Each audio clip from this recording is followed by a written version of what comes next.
He walked up the driveway with the kind of quiet people notice only when something's wrong. I'd imagined that day 1,000 times. The band playing, my unit cheering, my wife running into my arms. Reality was smaller, stranger. The house smelled of takeout and stale air, and when I opened the door, she was there, smiling, like she'd been preparing this scene for months. I expected relief, a soft handful of home. Instead, there was a look I didn't recognize on her face. Guilt, or fear, or both. Her hand found mine like she hadn't expected me back so soon. "I thought you were due next week," she said, voice too bright. My eyes landed on the card propped on the counter. A pregnancy reveal balloon, confetti still clinging to the tablecloth. "You're pregnant?" I asked, feeling something drop away inside me. The room spun, not from joy, but from a sudden, cold calculation that didn't belong to me. I tried to force a laugh, to be the man who'd sworn he'd come back different. Instead, I heard the edge in my own voice, and she flinched. "We talked until midnight, or maybe 15 minutes. Time had folded on itself. Afterward, I walked out to the car to clear my head. The streetlights smeared the night into long, yellow lines. I remember thinking that when you leave for war, you train to survive everything. Bullets, chaos, shock. But no one trains you to survive betrayal waiting at the end of a driveway. Then, the world rolled. When I woke, the world felt wrong size, too bright, too loud, like I'd been put back into a life a size too small. A nurse's face leaned over me, warm, professional, 1,000 tiny kindnesses arranged in a single expression. "You're awake," she said. "You were brought in after a crash. You've been out for a week." A week. The hours and days had been chewed up and spat out by a violent instant. Pieces came back in shards. Laughing at home, headlights bursting like a second sun. Metal shrieking. I tried to stand, my body argued. The nurse talked about scans and bruises and lucky breaks, and then she smiled the way people smile at survivors. Relief wrapped in the quiet suspicion that something in the story didn't add up. "Your wife came by to see you," she said. She seemed shaken. My chest tightened. Shaken wasn't the word that sat in my mouth. Betrayed was. I kept trying to remember if I'd been drunk that night, because memory is a useful scapegoat, but there was nothing to clutch onto.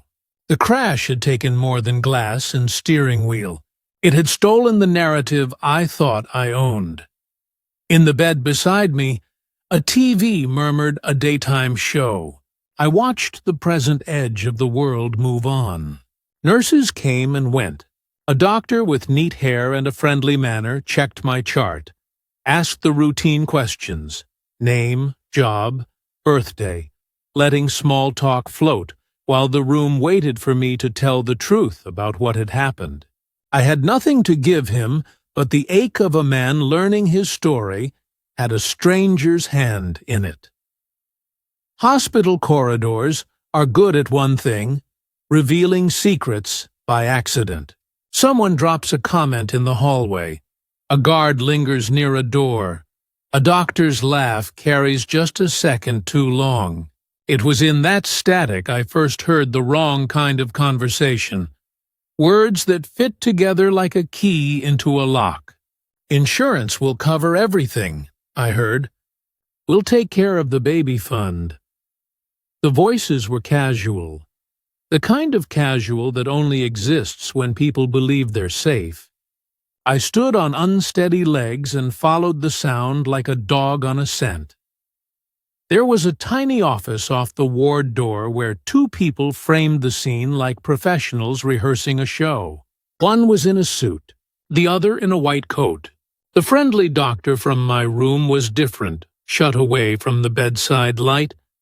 His smile thinned, the warmth replaced by arithmetic.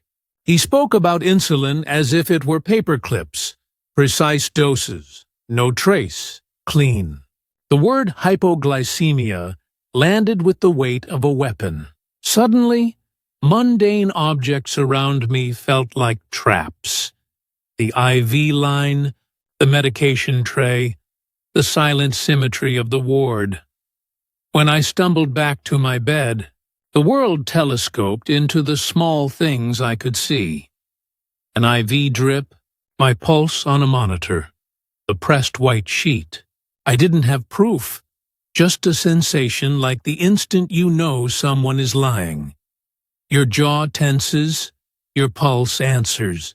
But the doubt hardened into resolve. Someone had tried more than fate and bad luck. Someone had tried to end my story early for reasons that smelled of greed. I remember the moment like a photograph you can't stop zooming into. The doctor's hands, steady. The nurse's whisper, too soft. The way my wife's eyes struggled to stay fixed on a point that wasn't me. I asked questions I had rehearsed in my head 1,000 times, and they sounded small in my mouth. "Why would anyone want me hurt?" I said, and her face folded in a pattern of tears and excuses. The truth came down like a courtroom flash. Paperwork, a trail of whispers, a voice caught on a recorder when someone thought no one was listening. I had paused. I had watched. I had collected. The doctor's confident cadence broke when I put the pieces on the table. He started with a shrug and moved to denials, then to anger, then to panic. The exact arc people perform when the law starts to press in. He had thought himself so careful. A cut brake cable here, a mismatched valve there, a plan that would look like accident and leave no fingerprints on the final ledger. But he hadn't counted on the small, stubborn things. A security camera with a blind spot that wasn't blind after all. A nurse who'd kept a quiet log because she didn't like the idea of people colluding to hurt someone.